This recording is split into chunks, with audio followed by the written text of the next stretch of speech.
Assalamualaikum warahmatullahi wabarakatuh. Waalaikumsalam warahmatullahi wabarakatuh.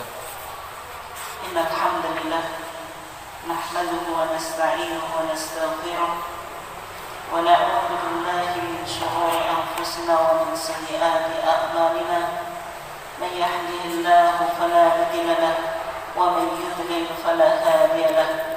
Asyhadu an la ilaha illallah wahdahu la syarika lahu wa asyhadu anna Muhammadan abduhu wa rasuluh. Allahumma shalli ala nabiyyina Muhammad wa ala alihi wa sahbihi ajma'in. Amma ba'd. Yang saya hormati ketua dan seluruh jajaran Takmir Masjid At-Taqwa Sumberjo dan juga bapak-bapak, saudara-saudara sekalian, jamaah kajian yang dimuliakan Allah Subhanahu wa taala. Alhamdulillah, pada kesempatan ini kita masih diberikan Allah Subhanahu wa taala nikmat yang berupa iman dan Islam, dan juga nikmat yang berupa kesehatan dan kesempatan, sehingga pada sore hari ini kita masih bisa mengikuti kajian di Masjid Sumberjo ini. Dan selawat serta salam semoga tetap terlimpahkan kepada Nabiullah Muhammad SAW, kepada keluarganya dan sahabatnya, dan juga seluruh orang yang mengikuti ajarannya. Jemaah kajian yang dimuliakan Allah, insya Allah pada kesempatan ini kita akan mengkaji atau membahas tentang fatwa-fatwa tarjih yang berkaitan dengan perayaan Natal. Karena kita sekarang berada di ujung tahun 2021, sehingga di bulan Desember, tanggal 25 Desember, yaitu ada perayaan Natal atau Christmas, nanti diikuti oleh perayaan Tahun Baru atau New Year. Oleh sebab itu, topik ini saya kira penting untuk kita coba kaji bersama dan melihat bagaimana fatwa-fatwa yang ada dari majelis tarjih yang berkaitan dengan perayaan Natal. Sebelum masuk pada topik, kita coba pahami dulu di dalam paham keagamaan yang dikembangkan oleh Muhammadiyah, itu orientasinya adalah tajdid atau tajdid oriented. Tajdid atau pembaruan dalam pandangan Muhammadiyah itu memiliki dua makna atau dua arti. Yang pertama, tajdid itu dilakukan dalam bidang akidah dan ibadah. Tajdid di sini artinya pemurnian atau purifikasi. Dan kalau topik yang kita angkat tadi, apakah perayaan atau misalnya mengucapkan selamat Natal itu sekedar muamalah duniawiyah atau ada nilai teologis yang ada di dalam.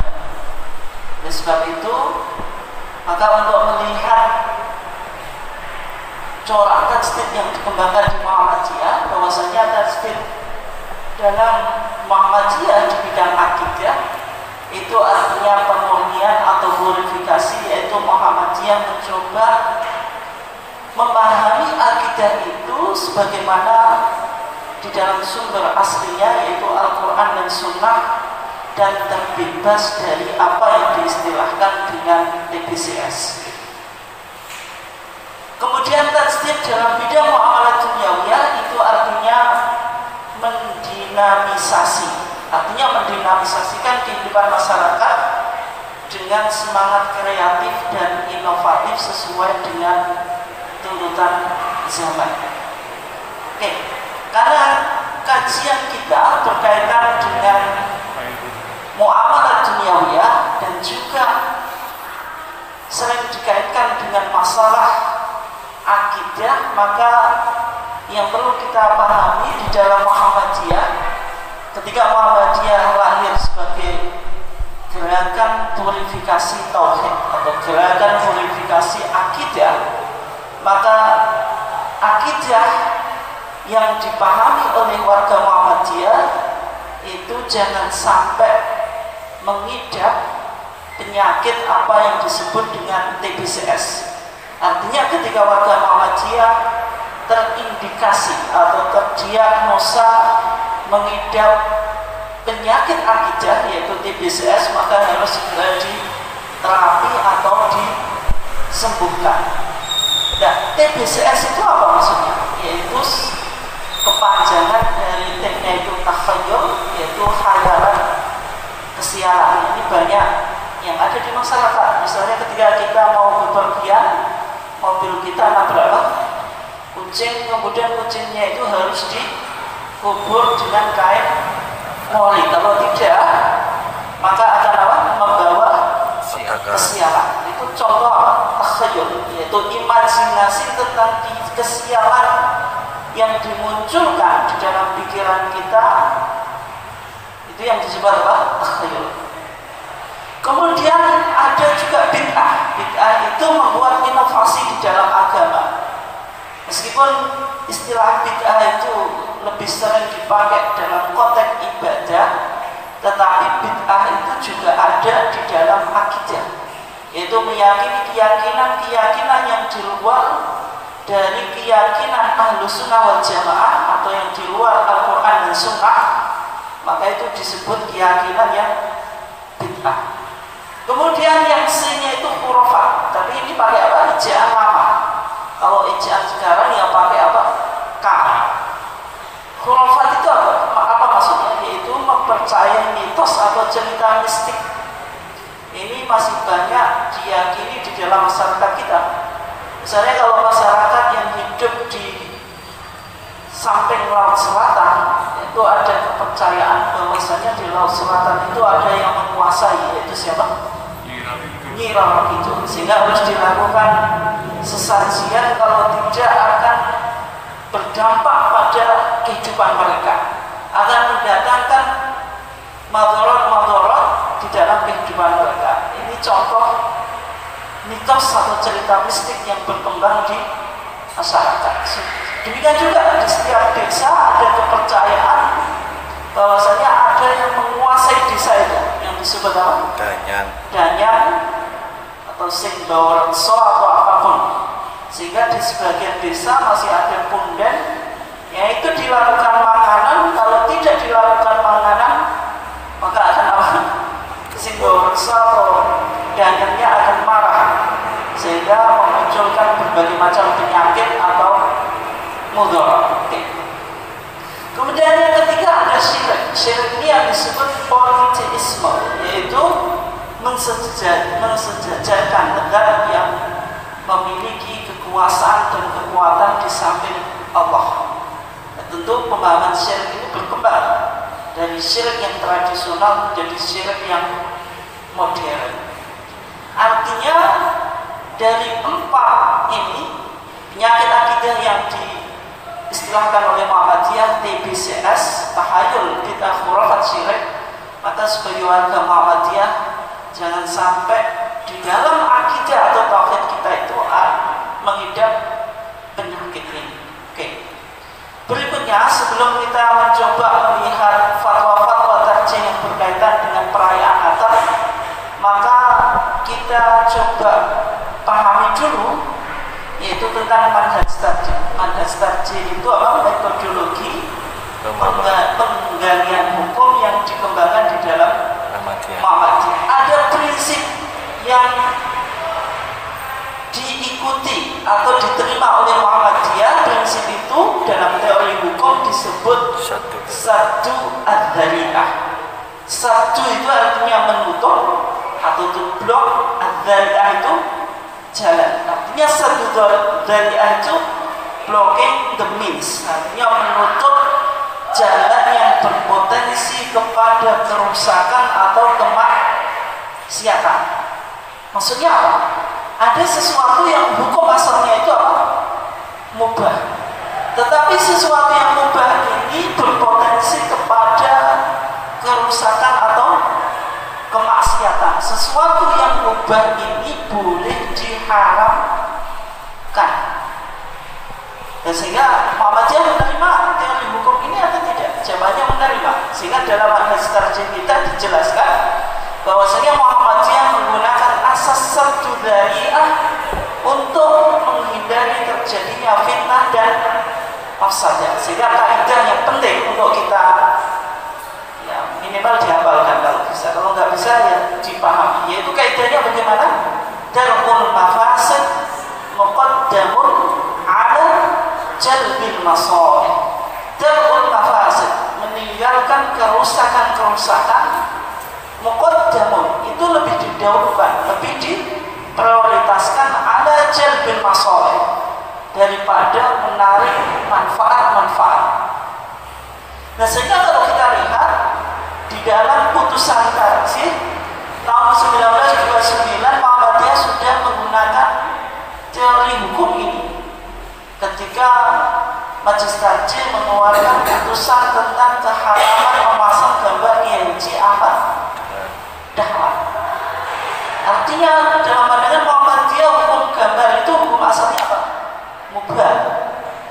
Tapi karena suatu situasi dan kondisi ketika itu dalam akidah warga Muhammadiyah belum cukup kuat, sehingga kalau gambarnya Bayi Ahmad Dahlan itu dipasang akan berpotensi terjadinya kesyirikan, yaitu apa? Memutuskan sosok Bayi Ahmad Dahlan. Sehingga 1929 Muhammadiyah memutuskan atau memfatwakan tentang keharaman memasang gambar Bayi Ahmad Dahlan ketika masa periodisasi Kiai Haji Ibrahim yang merupakan saudara iparnya Bayi Ahmad Dahlan.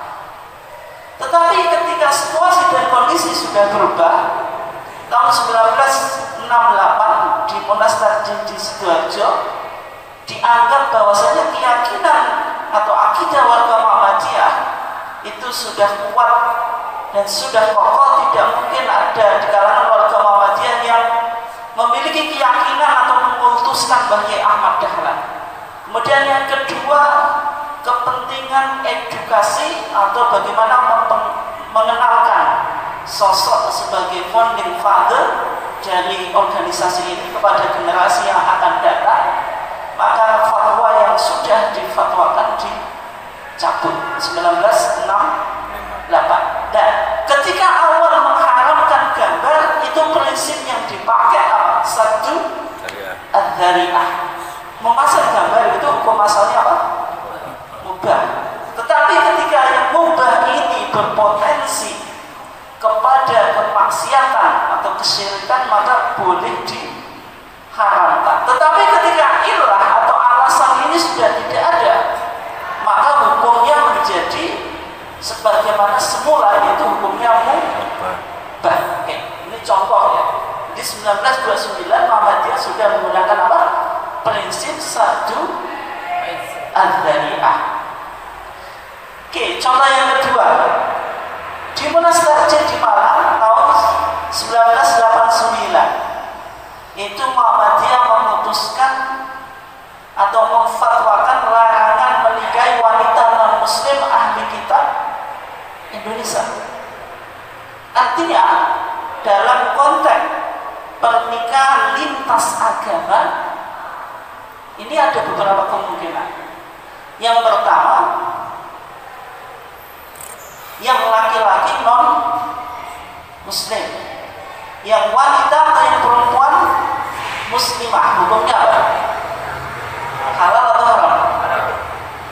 Haram. Kenapa haram? Karena secara umum laki-laki lebih dominan daripada perempuan. Kalau laki-lakinya non muslim, yang wanita itu muslimah, maka sangat berpotensi yang muslimah atau istri yang muslimah ini pindah agama mengikuti apa? Suaminya. Kalau sekarang dibalik, yang laki-laki muslim Tapi yang perempuan kitabiah atau dari Kristen atau seorang Kristiani beragama Kristen atau misalnya Yahudi.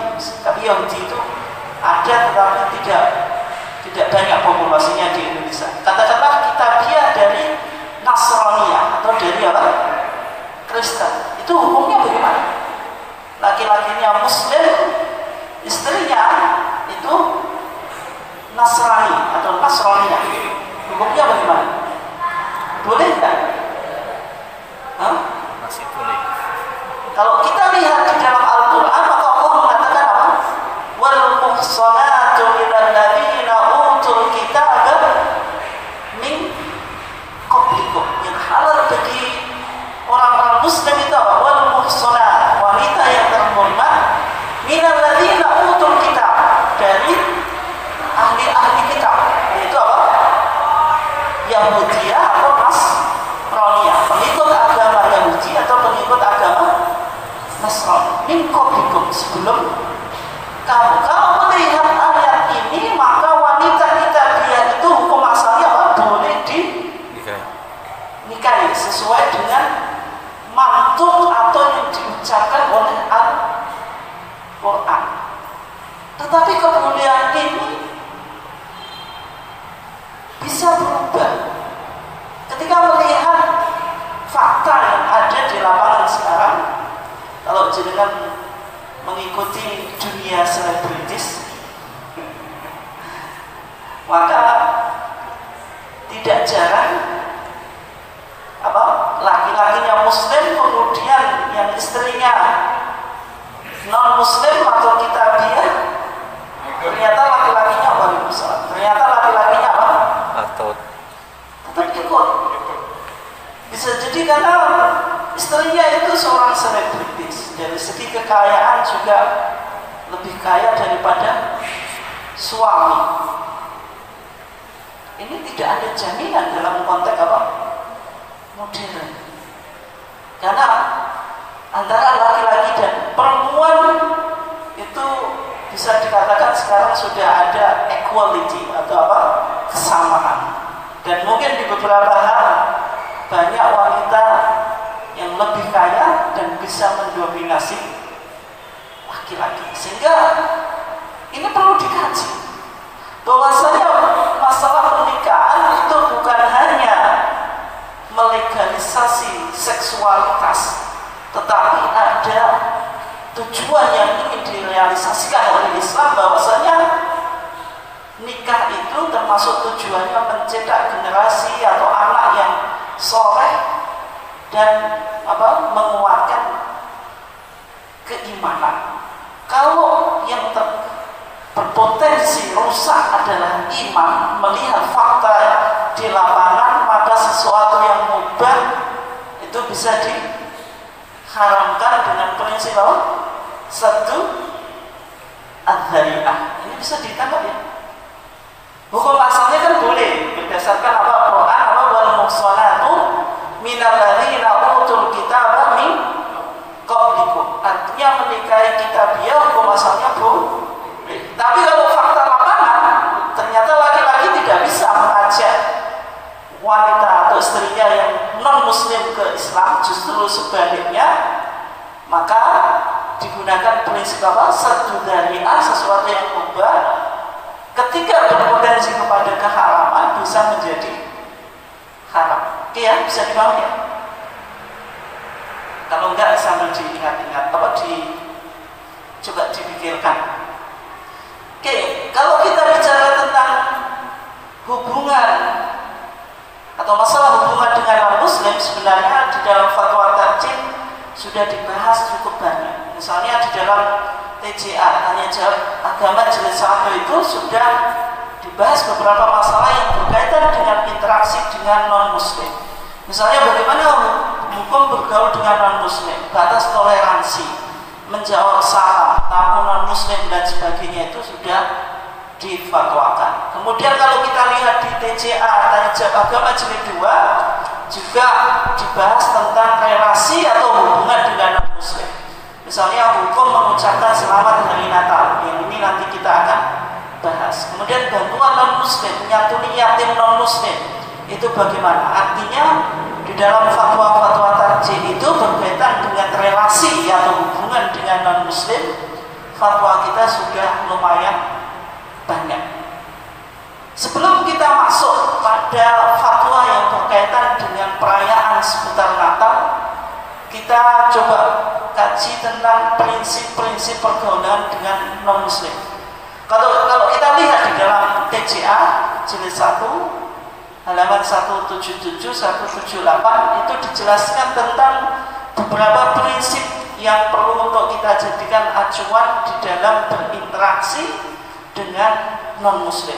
Tapi saya langsung pada kesimpulannya saja. Yang pertama, kita harus saling menghormati dan penuh pengertian ketika bergaul dengan komunitas atau dengan bangsa yang memiliki perbedaan background atau perbedaan latar belakang. Prinsip ini bisa kita temukan ketika Allah Subhanahu wa taala menjelaskan bahwasanya Allah menciptakan manusia itu dari laki-laki dan perempuan, kemudian dijelaskan apa?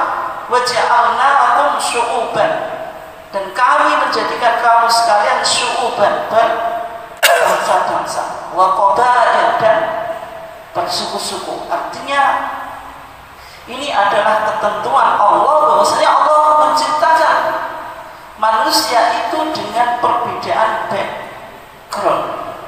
Perbedaannya backgroundnya dari apa saja? Bisa dari suku yang berbeda, dari bangsa yang berbeda, dari warna kulit yang berbeda, maupun ya, semacam-macam. Tapi intinya termasuk perbedaan apa? Agama. Tapi intinya dijelaskan apa hikmahnya? Lita'arafu, supaya kita saling mengenal. Ada tradisi dan budaya yang perlu kita gali atau kita kenali dari perbedaan yang berbeda-beda, termasuk juga perbedaan agama. Artinya kita tetap memperlakukan non-muslim itu dengan sikap yang baik. Tapi dijelaskan ketika itu, ketika manusia itu memiliki latar belakang yang berbeda-beda, dijelaskan siapa yang paling mulia di sisi Allah, dikatakan inna akramakum indallahi atqakum. Sesungguhnya yang paling mulia di antara kita adalah sejauh mana kita memiliki ketakwaan kepada Allah Subhanahu wa taala. Oke. Itu kalau konteksnya apa? Relasi kemasyarakatan yang tidak ada hubungannya dengan ibadah. Tapi kalau sudah mencakup wilayah apa? Ibadah, apakah kita boleh mengintervensi atau mencampuri keyakinan orang lain, atau dengan nama toleransi kita apa? Mengikuti ritual dari agama yang lain. Misalnya kita juga ikut di misa mingguan, dan orang Kristen juga ikut sholat Jumat, atau pindah, ustadznya dipindah. Ustadz yang Islam khutbah di gereja, pastor kemudian khutbah di masjid. Maka sebenarnya kaidah di dalam Islam itu sudah bapak-bapak sekalian dan saudara sudah pahami. Prinsipnya kalau sudah masuk wilayah keimanan dan ibadah atau ibadah, prinsipnya lakum dinukum waliyadin.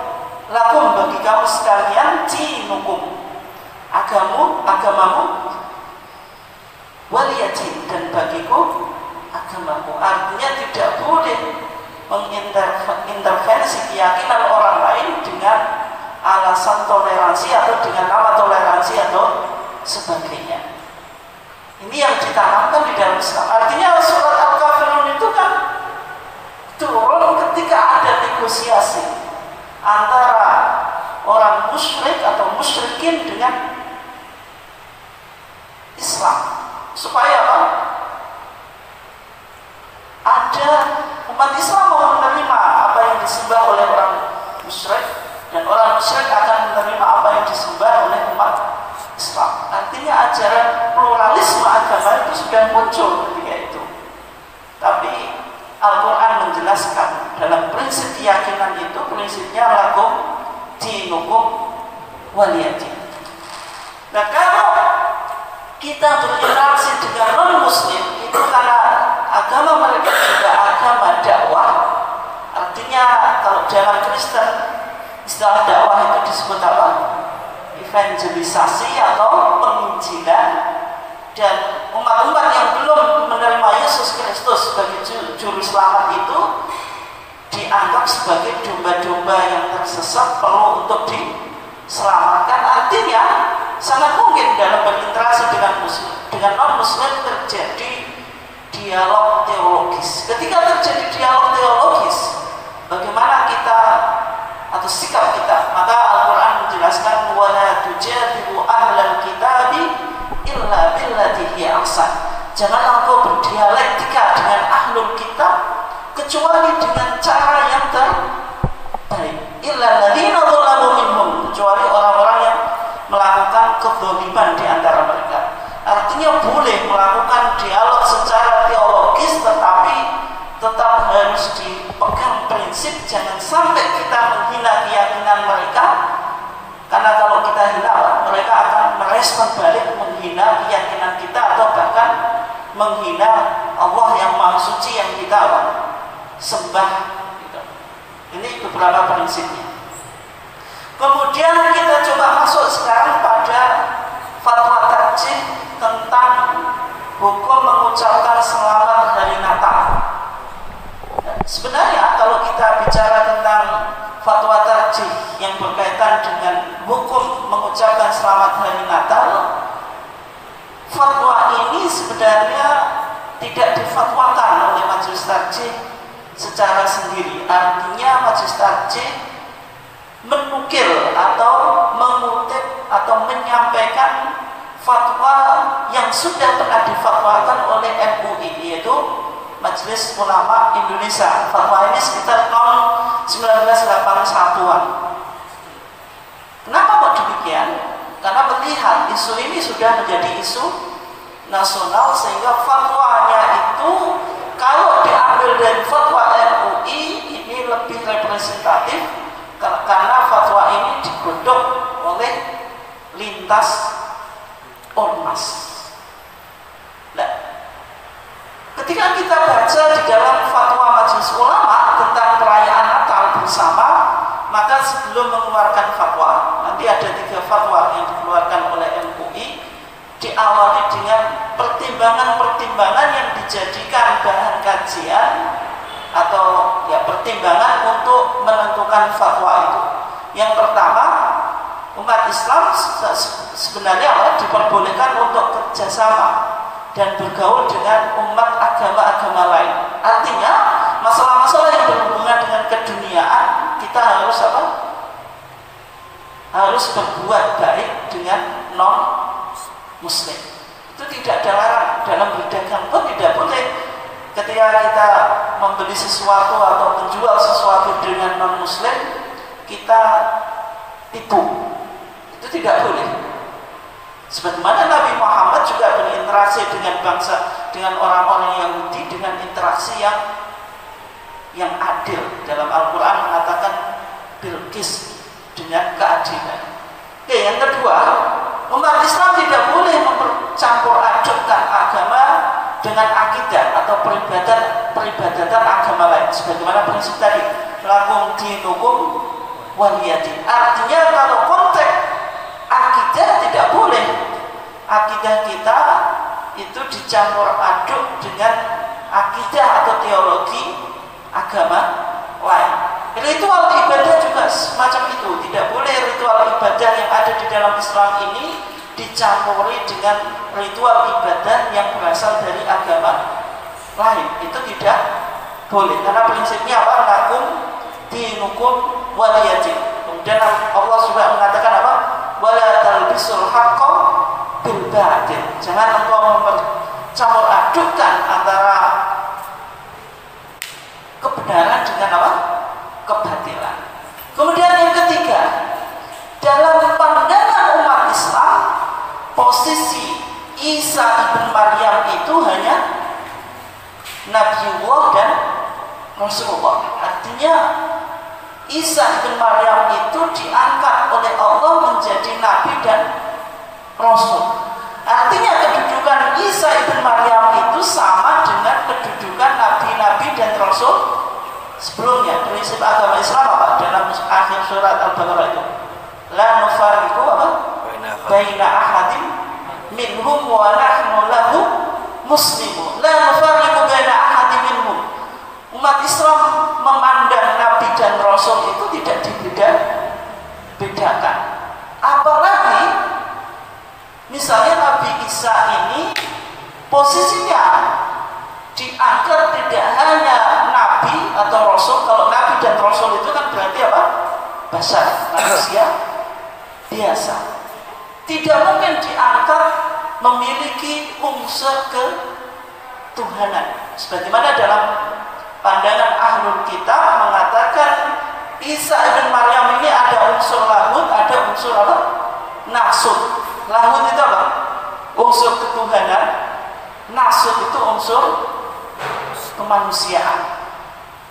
Ada dua unsur atau ada dua tabiat yang ada di dalam Isa ibn Maryam.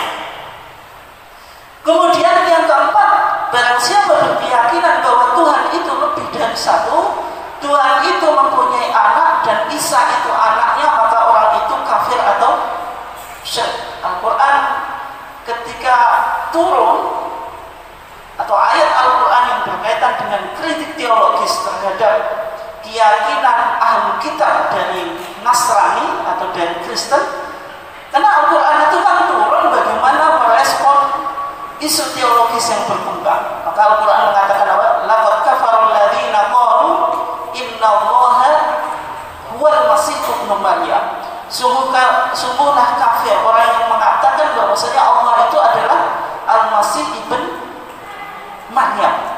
Kemudian ini mengkritik pandangan teologis Kristen bahwasanya Isa itu adalah anak Tuhan.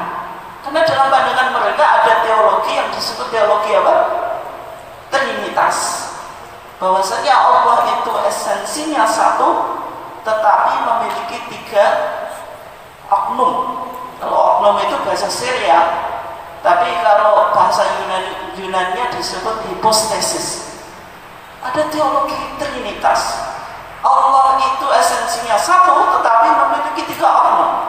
Ada Tuhan Bapa atau the Father. Tuhan Bapa itu yang di mana? Allahu fawqana. Kata orang Kristen apa? Koptik Mesir menjelaskannya semacam itu.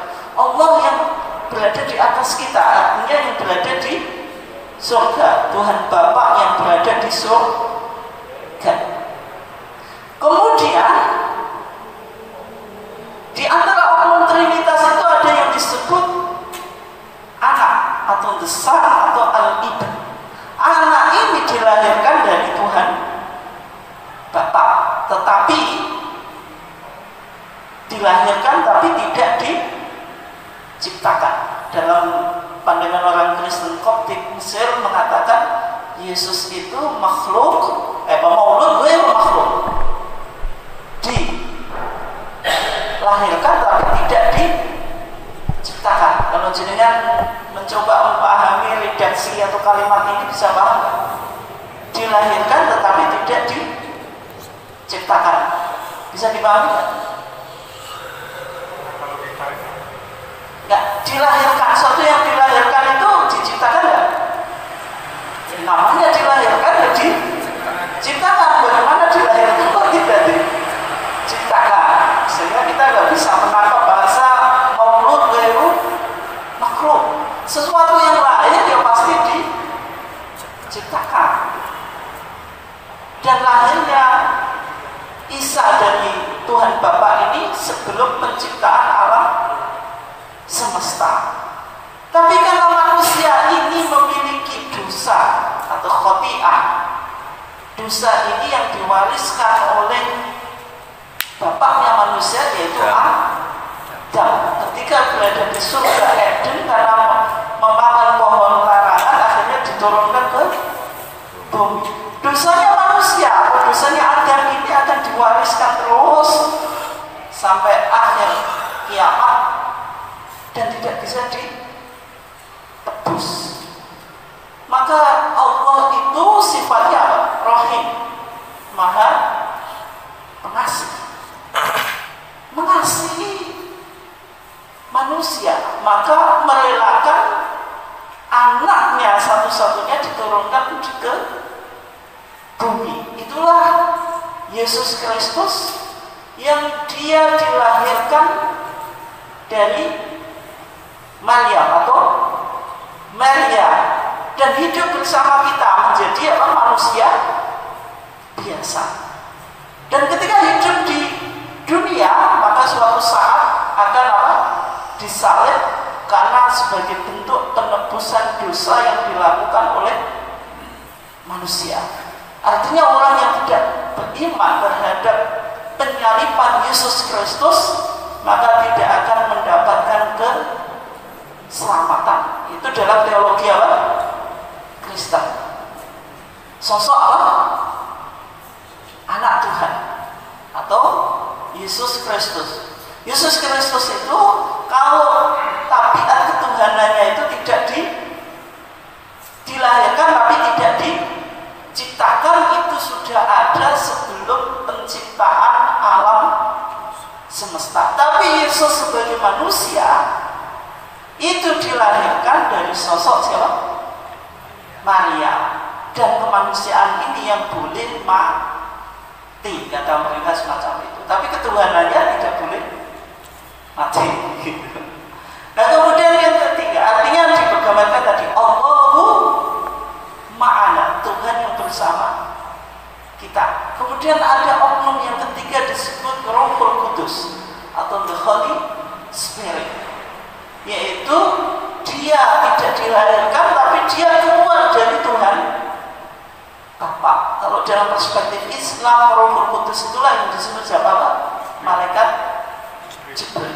Rohul Kudus itu Tuhan yang ada di dalam diri kita, Allahu fina. Karena berada di dalam diri kita, artinya orang menerima Yesus Kristus sebagai juru selamat itu karena ada Holy Spirit yang membimbingnya. Maka orang Kristiani kalau berdoa pasti disebutkan apa?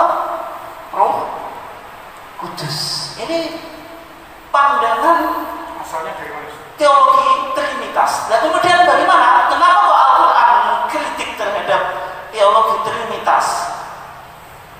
Meskipun orang Kristen bilang Allah itu ya Esa satu dalam esensinya, tapi boleh memiliki tiga oknum. Tiga oknum ini bisa dibedakan: oknum Bapa, oknum Anak, dan oknum Rohul Kudus. Kenapa kok bisa dibedakan? Kalau kita baca di Injil Marta atau The Gospel of Matthew, ini Injil bahasa Arab nggak ada di sini. Kalau jenengan dengar nggak saya jelaskan Injil, dan jenengan bilang kalau akhirnya ini hadis. Ada lagi apa? Injil. Kita coba di Injil Marta tentang cerita pembaptisan Yesus Kristus. Yesus Kristus itu dibaptis. Siapa yang membaptis? Yohanes Al-Ma'madan atau John the Baptist. Yesus Kristus itu tinggalnya di Galilea. Dari Galilea itu kan provinsi yang ada di Palestina, berangkat ke Urdun untuk menemui Yohanes, atau kalau dalam bahasa Islam Nabi siapa? Nabi Yahya, untuk dibaptis. Karena Nabi Yahya itu atau Yohanes itu nabi yang dakwahnya itu melakukan penebusan dosa. Orang yang melakukan dosa itu dibaptis untuk menghilangkan dosanya. Ketika itu Yesus minta dibaptis oleh Yohanes, tapi kata Yohanes, ana muhtajun, katanya apa? Saya yang lebih layak untuk dibaptis daripada engkau. Tapi karena dijelaskan oleh Yesus bahwasanya Yesus ini diutus untuk menyempurnakan misi kebaikan Nabi Yohanes, akhirnya Yesus dibaptis di sungai Jordan. Ketika dibaptis, orang dibaptis itu apa? Kepalanya kan dimasukkan ke dalam air. Ketika Yesus mengangkat kepalanya, maka langit ini apa? Terbuka. Kemudian terbanglah Roh Kudus dengan menjelma sebagai burung merpati, kemudian hinggap di pundaknya Yesus. Nanti jenengan lihat di film tentang cerita penyaliban Yesus apalah itu. Kemudian ada suara di langit, yaitu suaranya Tuhan apa? Bapa. Ketika itu bilang, hadza huwa ibnul habib, inilah anakku yang terkasih, alladzi bihi surirtu, yang aku meridhoi atau gembira dengan. Artinya dalam pembaptisan itu kan ada 3 oknum. Tuhan Bapa di mana? Aras. Di langit. Kemudian Tuhan Anak di mana? Bumi. Di bumi dan di sungai itu dibaptis. Roh Kudus berupa seekor burung merpati. Akhirnya 3 oknum ini bisa dibedakan. Ini yang dianggap oleh agama Islam ini menodai ajaran tauhid. Meskipun dalam Islam Allah itu zat, tapi memiliki apa? Sifat Allah apa?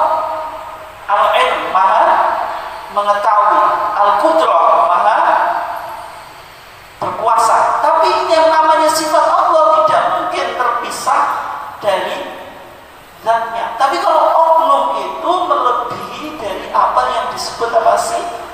Sifat. Oleh sebab itu dikritik oleh Al-Quran, laqad kafara alladziina qalu innallaha tsalitsu tsalatsa.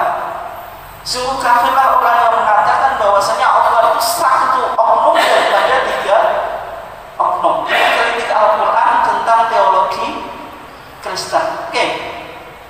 Kemudian yang kelima, Islam mengajarkan bahwa Allah itu hanya satu. Kemudian yang keenam, Islam mengajarkan kepada umatnya untuk menjauhi diri dari hal-hal yang syubhat dari larangan Allah dan mendahulukan atau menolak kerusakan daripada menarik maslahat berdasarkan prinsip satu dariyah tadi apa? Darul mafasid muqaddamun ala jalbil masalih. Menolak kerusakan itu didahulukan daripada menarik kemaslahatan.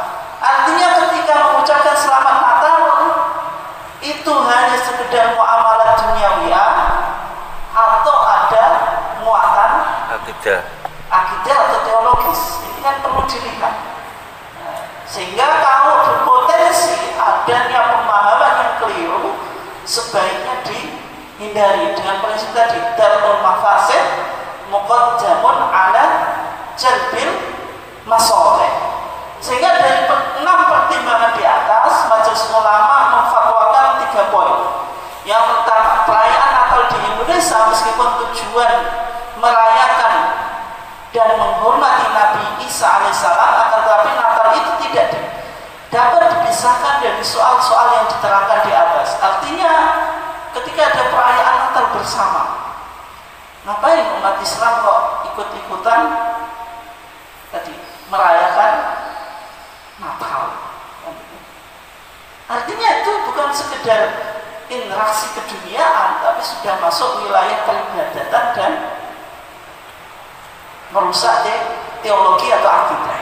Yang kedua, mengikuti upacara Natal bersama bagi umat Islam hukumnya haram.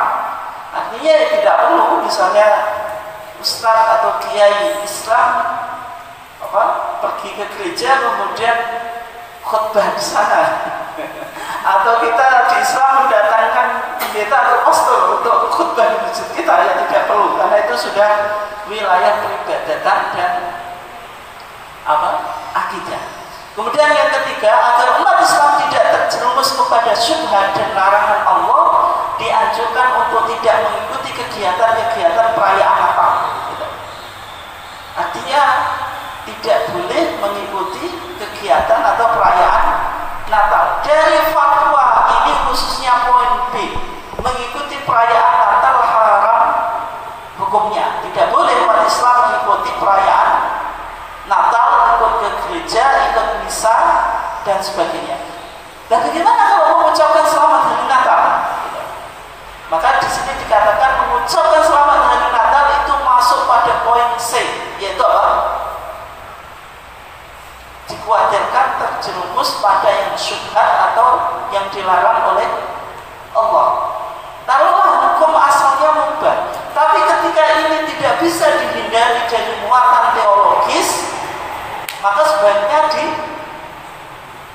ditinggalkan. Karena kalau kita mengucapkan selamat Natal, itu kan seolah-olah kita meyakini maulidnya Isa itu tanggal 25 Desember.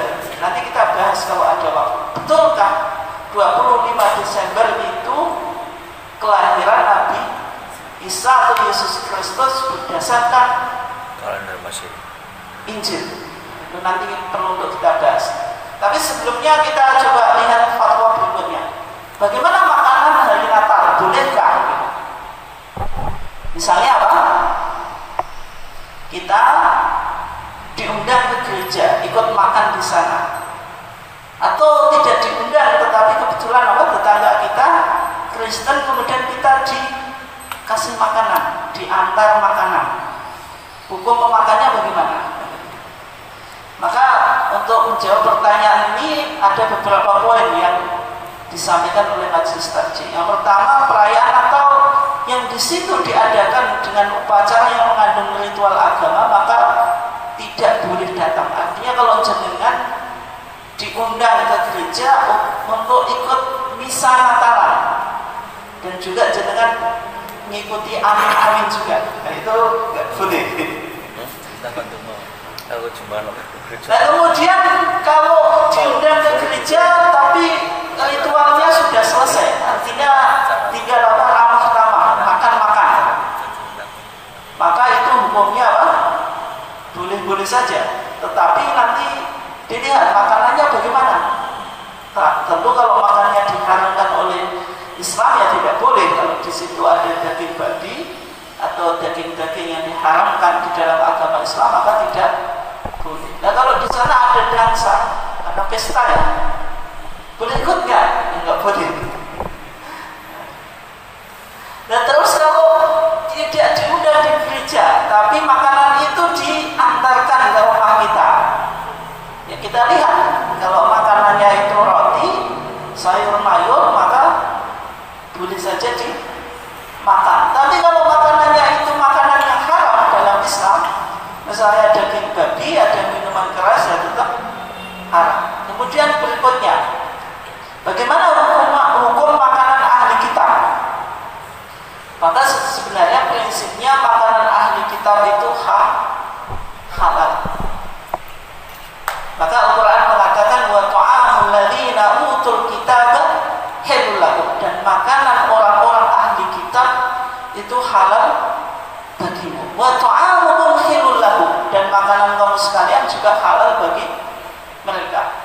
Tapi yang menjadi masalah tadi kalau makanannya bukan berasal dari hewan yang disembelih, roti, sayur mayur, pokoknya makanan yang nabati, bukan dari hewan yang disembelih.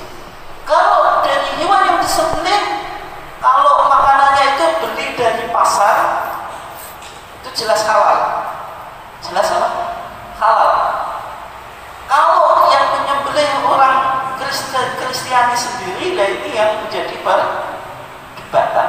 Artinya kalau makanannya itu ayam kan harus disembelih, kalau sapi kan harus disembelih. Kalau sapi mudah identifikasinya. Artinya kalau kita hidup di samping gereja atau komunitas Kristen, selama kalau menyembelih sapi itu kan pasti didengar, kita tahu lah.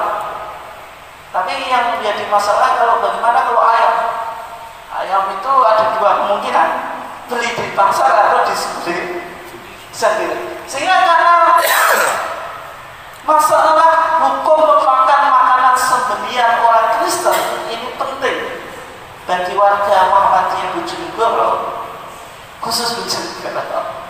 Maka ada mustafti, orang yang bertanya kepada majelis tarjih tentang masalah ini. Penting untuk dijawab, sehingga Pak Pangeran Yahman, Desa Palembang, Kecamatan Kanor, Kabupaten Bojonegoro, Jawa Timur, mengajukan pertanyaan ini kepada majelis tarjih. Itu pertanyaannya, bolehkah seorang muslim memakan sembelihan orang Kristen karena mereka menyembelih dengan menyebut nama Yesus Kristus? Maka dalam menjawab pertanyaan ini, majelis tarjih menyebutkan dua pendapat di kalangan para ulama tentang hukum memakan sembelihan orang Kristen. Yang pertama, hukumnya halal, karena masuk ayat tadi, wa ta'amul ladzina utul kitaba halal lakum, dan makanan ahli kitab itu halal bagimu. Ini makanan apapun, baik makanan yang bukan berasal dari hewan yang disembelih atau hewan yang disembelih. Artinya ayam, sapi itu kalau disembelih orang Kristen itu tetap halal, karena berdasarkan ayat ini, wa ta'amul ladzina utul kitab. Ta'am itu makanan, itu maksudnya ismun lima yukal, nama bagi sesuatu yang dimakan. Sesuatu yang dimakan itu kan ada dua kemungkinan, dari sesuatu yang tidak disembelih maupun yang disembelih. Artinya yang disembelih dengan ritual mereka, yang mana ketika menyembelih menyebut nama Yesus Kristus pun juga halal. Ini pendapat yang pertama. Pendapat yang kedua mengatakan, ketika Allah Subhanahu wa taala mengkritik teologi orang Kristiani, terutama dalam teologi Trinitas, artinya sudah tidak ada ahli kitab yang betul-betul memiliki pemahaman apa? Tauhid.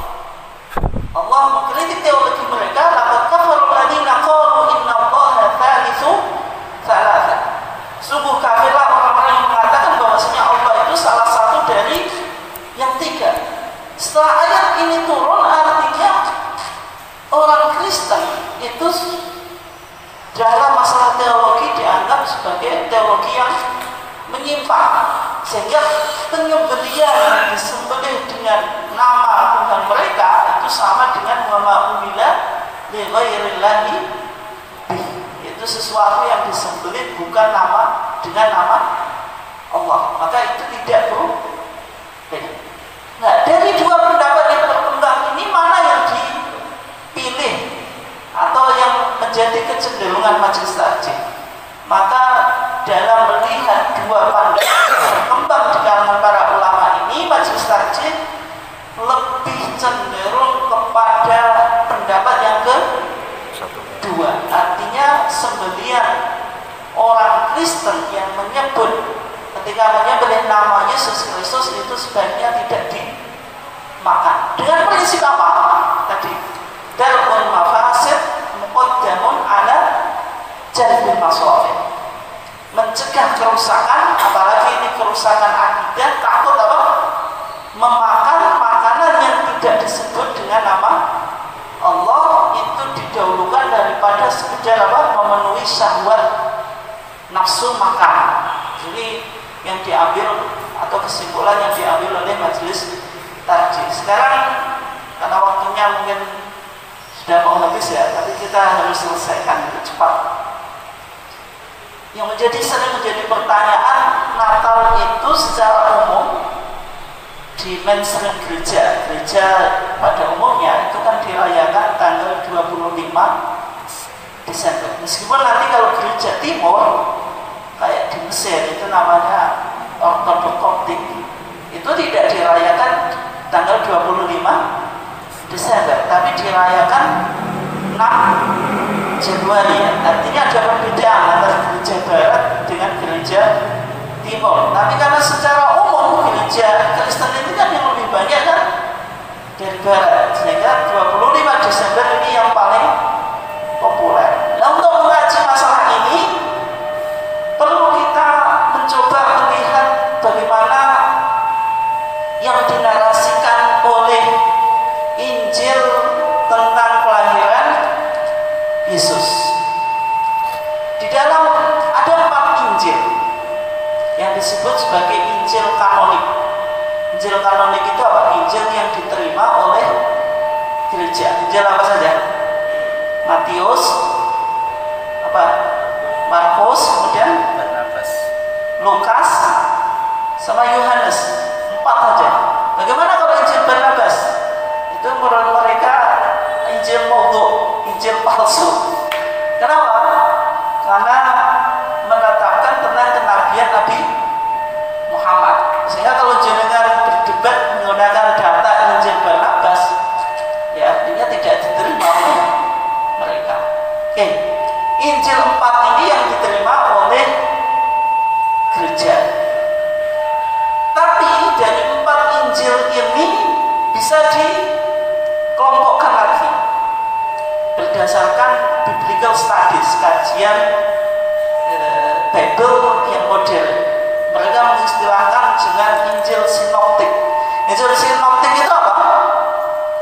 Dari 4 Injil ini ada 3 Injil kalau dilihat dengan satu pandang itu menarasikan cerita yang sama, yaitu Injil Matius, Injil Markus, sama Injil Lukas. Sedangkan Yohanes tidak dimasukkan Injil sinoptik.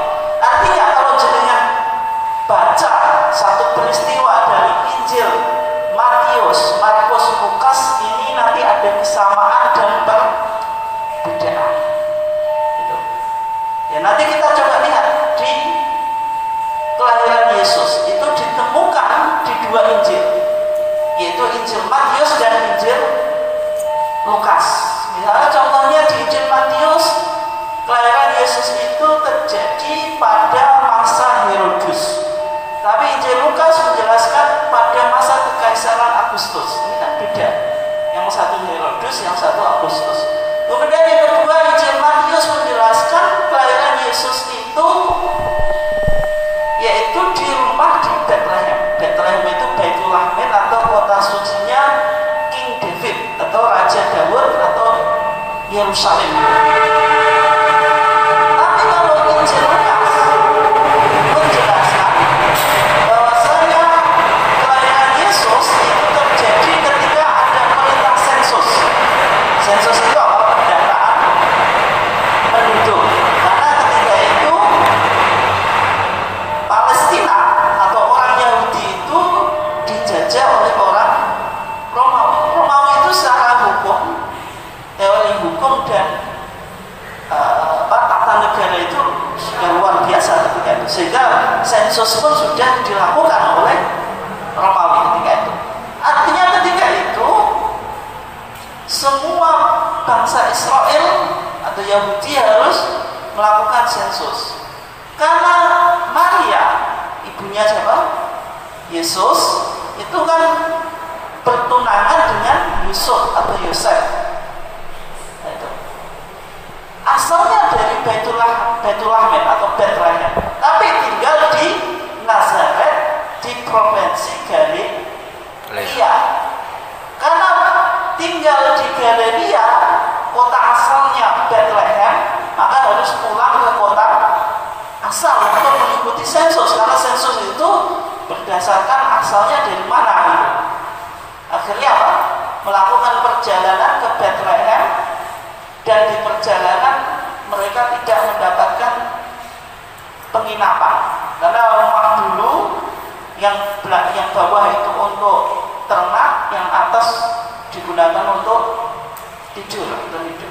Karena yang atas ini sudah penuh, akhirnya masuk ke rumah atau bahasa kita kandang domba. Nah ketika itulah Yesus lahir di tempat yang digunakan untuk ngasih makan domba itu. Artinya terjadi peristiwa sensus. Yang kedua, menurut Injil Matius, ada kunjungan dari orang Majusi. Orang Majusi ini mengunjungi atau mencari sosok penyelamat yang baru dilahirkan dengan apa? Dengan mengikuti cahaya bulan dari timur. Karena cahaya bulan dari timur ini sangat terang luar biasa, akhirnya diikuti dan sampailah mereka menemukan bayi yang diyakini sebagai juru selamat. Artinya ada cahaya apa? Bintang. Kemudian yang berikutnya ada kunjungan dari pengembala kambing. Malam-malam ketika itu masih ada pengembala kambing. Kalau pengembala kambing pada waktu malam, itu artinya ada cahaya bulan. Jadi ada 3 peristiwa ini. Sensus, kunjungan orang Majusi. Karena apa? Cahaya bintang. Para pengembala kambing bisa mengembalakan kambing pada waktu malam, artinya bulan jelas ada. Yang menjadi pertanyaan sekarang dari 3 data yang bisa kita temukan dari Injil Matius dan Lukas. Yesus itu kalau dibilang tanggal 25 Desember itu musim panas atau musim dingin? Kita di Indonesia musim apa sih? Hujan. Musim hujan, artinya musim dingin. Kalau kita dulu saya di Mesir, kalau sudah bulan 11, 12, 1, 2, 3 ini musim dingin yang sangat ekstrim. Karena Mesir ini kan dekat dengan Palestina, artinya musim dingin. Kalau musim dingin, mungkinkah Kaisar Agustus memerintahkan rakyat Yahudi untuk sensus di musim dingin? Tidak mungkin, karena aktivitas itu kalau musim dingin banyak yang berhenti atau cancel. Kalau melakukan perjalanan jauh pada musim dingin, potensi apa? Potensi meninggal juga. Yang kedua, kunjungan Majusi dengan apa tadi? Cahaya bintang. Mungkinkah bintang itu bercahaya di musim dingin? Jawabannya tidak mungkin. Yang kedua, musim dingin adakah mengembala kambing mengembalakan kambingnya? Jawabannya tidak. Kambing itu kalau sudah musim dingin ya tidak digembalakan. Yang kedua, apakah ada cahaya bulan? Tidak. Sehingga kalau kita lihat dari 3 peristiwa ini, berarti kesimpulannya menurut Injil Matius dan Lukas, Yesus itu dilahirkan pada masa musim panas. Tapi 25 Desember itu musim dingin. Kemudian kalau kita lihat narasi kelahiran Isa alaihissalam dalam Al-Quran, ternyata ada isyarat yang menarik dalam Al-Quran. Meskipun narasi kelahiran Yesus kalau jenengan bandingkan dengan Injil itu agak beda, tapi ada titik kesamaan tentang peristiwanya, yaitu ketika itu apa? Maryam itu disuruh untuk menggerakkan pohon kurma. Maka Al-Quran menarasikan apa? Wahuzzi, dan gerakanlah ilaiki kepada engkau bijid'in nakhlati, dengan pelapa kurma. Pohon kurma itu disuruh goyangkan. Tujuannya apa? Tusokin, supaya jatuh alaiki kepada engkau wahai Maryam rotoban janiyah, yaitu apa? Buah kurma yang masih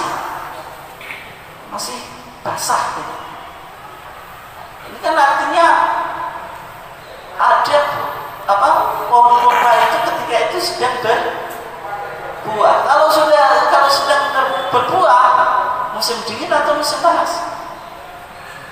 Musim panas. Kalau musim dingin tidak berbuah. Artinya Al-Quran di sini dan juga Injil Matius dan Injil Lukas memberikan satu indikasi bahwasanya Yesus Kristus itu dilahirkan pada musim panas, bukan musim dingin. Nah, kalau kita lihat bagaimana sumber Kristen yang mengkritik tentang Natal yang dirayakan tanggal 25 Desember. Ini apa? Seorang ilmuwan Jerman yang menulis buku The Code Mercil of Jesus, A Christian Defends the Jews Against the Charge of Descent. Ini menjelaskan day and year of birth, yaitu tentang hari dan tahun kelahiran Yesus Kristus. Maka dijelaskan di sana, the day of Jesus' birth is unknown. Hari tentang kelahiran Yesus itu tidak diketahui. We have the date of December 25 or the night of December 24 in the church calendar. Kita memiliki tanggal 25 Desember atau malam dari 24 Desember di dalam kalender gereja, but this date was certainly arbitrary. Bahwasanya tanggal ini penuh dengan perjanjian-perjanjian politik sebelumnya. Jesus' day was not celebrated until the 4th century. Bahwasanya kelahiran Yesus itu tidak pernah dirayakan sampai abad 4. Artinya abad 1, 2, dan 3 belum dikenal istilah Christmas atau Natalan. Sehingga dikatakan di sini, before that there was no Christmas. Sebelum itu nggak ada istilah apa? Christmas. For 300 years the gospel was proclaimed without this holiday. Ada 300 tahun Injil itu didakwahkan tapi tanpa mengenal hari libur ini atau hari Natal.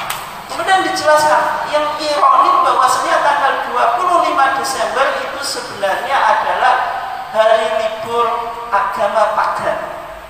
Yang ketika itu ada hari yaitu disebut sebagai Sol Invictus, yaitu dewa matahari. Kemudian dijelaskan yang menunjukkan tadi 25 itu bukan kesepakatan di antara orang Kristen, karena menurut gereja Timur pun itu merayakan Natal itu tanggal 6 Januari. Artinya Christmas itu diperdebatkan. Kemudian yang terakhir ini, kenapa Pak Al-Quran tadi atau fatwa tadi mencoba mengkritik tentang pemahaman Trinitas, bahwasanya mengucapkan Natal itu tidak sekedar muamalah duniawiyah tapi ada unsur teologis tertentu. Misalnya tadi tentang doktrin Trinitas. Di dalam Kristen itu ada syahadat yang disebut apa? Credo Nesia. Maksudnya credo itu kan keyakinan, Nesia itu nama kota, yaitu kota yang ada di mana? Di Turki. Kok tahu ya? Kota yang ada di Turki, yang mana credo ini dilahirkan tahun 350 di Nesia, yang mana syahadat ini disebut syahadat iman rasuli. Kalau kita lihat siapa Yesus itu di sana, ini orang Kristen apapun pasti baca syahadat ini, hanya saja bahasanya yang beda-beda. Kalau ini saya memang kutip dari yang dibaca oleh Kristen Koptik Mesir. Mereka bilang tentang Yesus itu apa? Wa bi rabbin wahidin Yesus al-Masih. Kami beriman dengan Tuhan yang satu, yaitu Yesus al-Masih. Ibnullah al-Wahid, anak Allah yang satu. Al-Maulud minal ab, yang dilahirkan dari Tuhan ayah. Qabla kulli duhur, sebelum ada alam semesta ini. Kemudian dikatakan apa? Maulud ghairu makhluk, dilahirkan tapi tidak diciptakan. Jadi kalau kita bahas tadi bahasanya problematik, bagaimana dilahirkan tapi tidak diciptakan. Nah, sehingga ini yang terakhir kalau kita pahami doktrin Trinitas itu digambarkan. Ini Tuhan Bapa atau the Father, ini Tuhan Anak, the Son, ini Roh Kudus atau the Holy Spirit. Kalau digambarkan semuanya ini adalah Allah. Jadi Tuhan Bapa ya Allah, Tuhan Anak ya Allah, Tuhan Roh Kudus ya Allah. Kalau semuanya Allah, maka semuanya ini boleh disamakan? Jawabannya tidak, harus dibedakan. Bagaimana cara membedakan? Berarti Tuhan Bapa itu bukan Tuhan Anak, karena Tuhan Anak itu dilahirkan dari Tuhan Bapa. Tuhan Anak itu bukan Tuhan Roh Kudus, dan Roh Kudus bukan Tuhan Bapa. Karena Tuhan Roh Kudus itu bukan Tuhan Bapa. Kenapa? Karena dia keluar dari Tuhan Bapa. Jadi yang satu Tuhan Anak itu dilahirkan, kalau Roh Kudus itu keluar. Tapi ini tidak boleh disamakan. Kalau gitu semuanya Allah, iya secara esensi. Tapi secara umum Allah juga tidak, harus dibedakan. Artinya Tuhan Anak, Tuhan Bapa, Tuhan Anak, Tuhan Roh Kudus harus dibedakan. Maka dalam Bismillah orang Kristen kan Bismillah dengan menyebut Tuhan Bapa, wal Ibn dan Anak, wal Roh Kudus dan Rohul Kudus, baru dijelaskan tiga oknum ini ilahul wahid, satu Tuhan. Kalau bahasa Inggris kan in the name of Father, dengan nama Bapa, the Son, anak, the Holy Spirit, kan gitu. Baru Holy Spirit menunjukkan Trinitas ini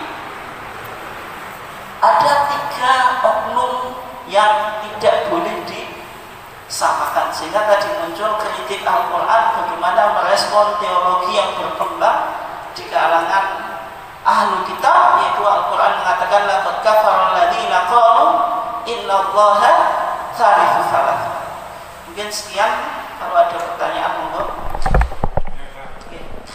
Itu apa? Sekarang gimana hukumnya merayakan tahun baru dan mengucapkan selamat tahun baru? Ini karena ada hubungan dekat juga. Yang kedua, orang Kristen tahu bahwa Yesus itu dilahirkan tidak pada bulan Desember, tapi mengapa mereka masih ngotot merayakan pada bulan? Terima kasih, Pak. Ya, yang pertama tentang mengucapkan tahun baru. Sebenarnya tahun baru itu kalau kita gunakan peta Muhammadiyah, misalnya peta membaca masalah, ada ibadah, ada muamalat duniawiyah. Tahun baru itu apa? Muamalat duniawiyah. Kalau muamalat duniawiyah, hukum asalnya apa? Mubah. Al aslu fil asya al ibahah. Hukum asalnya sesuatu itu boleh. Tapi ketika muamalat duniawiyah ini ada muatan teologis tertentu, kemudian mengikuti tradisi-tradisi yang bertentangan dengan Islam, maka itu tidak boleh. Contoh tradisi yang bertentangan dengan Islam pada perayaan tahun baru, menggunakan petasan, menghabiskan dana berapa? Petasan yang segitu, kenapa kok tidak dialokasikan untuk membesarkan kajian-kajian di sini? Itu masuk itu atau mal, itu apa? Menghambur-hamburkan harta. Yang kedua, tidak lepas dari tahun baru itu bagi pemuda itu merupakan kesempatan yang luar biasa untuk mencari gandengan, kemudian menyepi di tempat tertentu, macam-macam dengan alasan apa? Tahun baru. Ya, budaya-budaya ini yang tentu bertentangan dengan Islam. Kalau Islam ketika ada tahun baru kan ya ayyuhalladzina amanu taqullaha wal tanzur nafsum ma qaddamat lighad. Kita dalam melihat pergantian hari atau tahun itu harus berpikir apa yang lebih baik kita lakukan pada masa depan. Artinya menyambut tahun baru dalam prinsip Islam ya harus dengan memperbanyak ibadah, berbanyak bersyukur dan sebagainya, tidak pesta pora yang isi-isinya bertentangan dengan Islam. Ada unsur teologisnya, Pak. Ya kalau unsur teologis, trompet, kemudian ya petasan, lonceng, gitu kan? Ya itu termasuk budaya yang tidak dianjurkan. Misalnya contoh fatwa tarjih, kalau tahun baru saya belum baca fatwa tarjih, saya belum menemukan, entah sudah ada atau belum saya belum tahu. Tapi sejauh pembacaan saya terhadap fatwa-fatwa tarjih itu belum ada yang membahas tentang perayaan tahun baru. Yang ada itu misalnya tahun baru, merayakan ulang tahun. Kalau Muhammadiyah bilang ulang tahun itu kan ibadah atau muamalat duniawiyah? Jawabannya muamalat duniawiyah. Kalau muamalat duniawiyah berarti hukum asalnya apa? Boleh. Tetapi kalau merayakan ulang tahun dengan memakai lilin, harus kue tar, itu budaya barat. Dalam tarjih bilang seperti itu. Kalau budaya barat berarti man tasyabbaha biqaumin fahuwa minhum. Siapa yang menyerupai lifestyle tradisi dari suatu bangsa, maka bagian dari bangsa itu. Tapi kalau ulang tahunnya dibalik, ulang tahun dengan apa? Tasyukuran. Ya boleh. Pakai tumpeng. Pakai tumpeng. Yang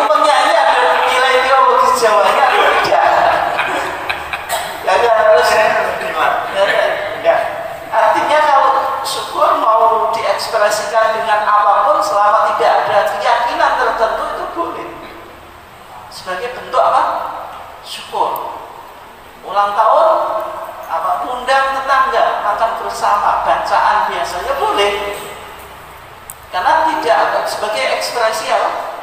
Syukur saja atau memperbanyak ibadah. Tapi kalau sudah mencangkut tradisi tadi, harus pakai tiup lilin, harus beli kue tak, yang tentu bertentangan dengan Islam. Ya. Kemudian yang kedua, kenapa kok